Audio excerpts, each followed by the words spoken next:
Hi, this is Samir for thinkdigit.com, and today we're going to take a first look at the Samsung Galaxy Tab 2. They say to be the best, you need to copy the best, and these factors are quite well evident as to how Samsung has taken a leaf from Apple's books in terms of the packaging of their products. You can see right here is the charger that comes with the Samsung is very similar to one we get with the iPad.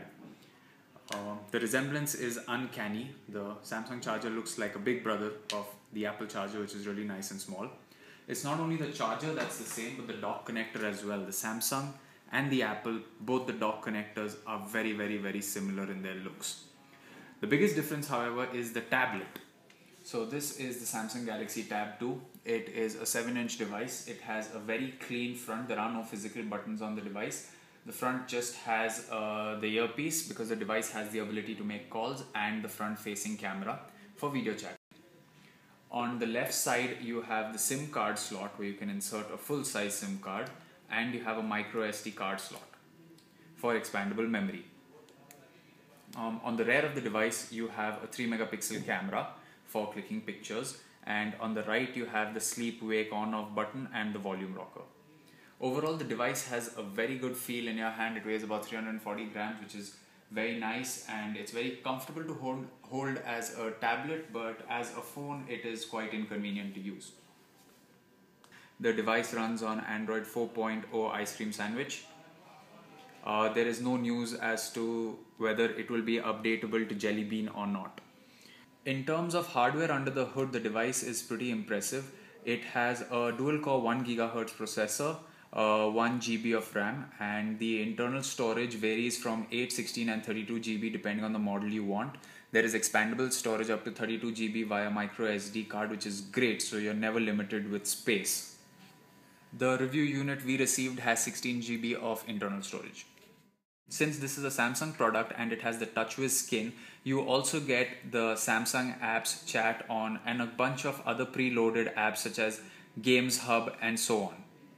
One of the disappointing features about the display is that the resolution is 1024 by 600. We wish the resolution was about 1280 by 800, which would make it an HD display, but the display isn't that bad. It may be a little dim and the viewing angles may be a little off, but overall the performance of the display was quite good.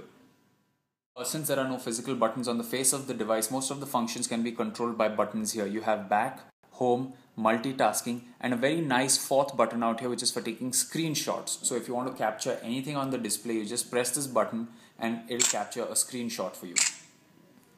The multitasking button of course shows you all the apps that are open, and you can close the apps by simply swiping them out of the way. It's a very nifty feature and is available on Ice Cream Sandwich, and it looks good on this device as well. So we played a bit of music and video on the device, and all the file and all the content that ran well, but the device doesn't support all formats. You can see here we have an MOV file, and the device does not have native support for MOV, which is a little disappointing. It played MP4 files, however, quite well, and the result is pretty good. Games too on the device run very smoothly.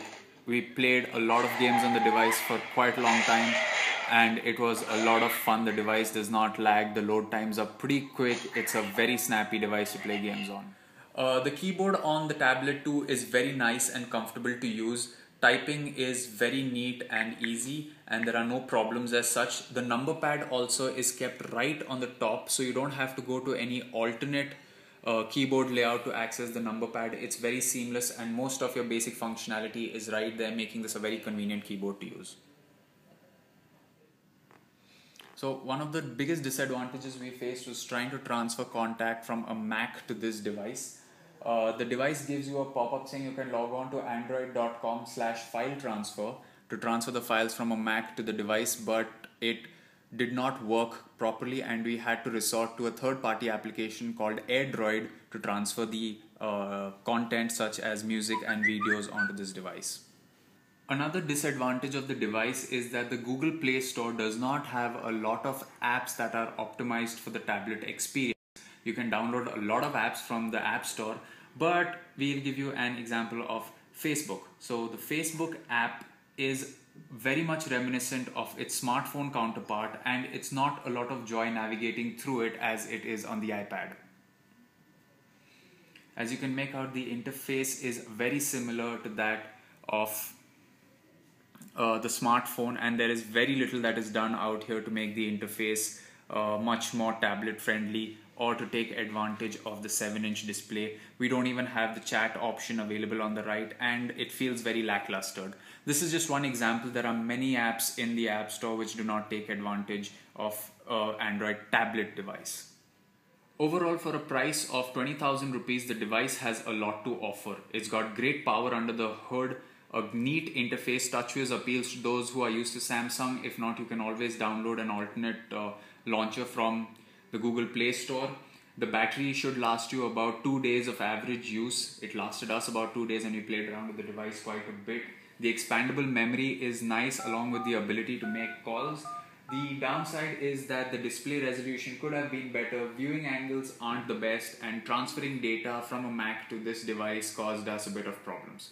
If you are in the market to spend 20,000 rupees on a tablet, this device should definitely be on the top of your list.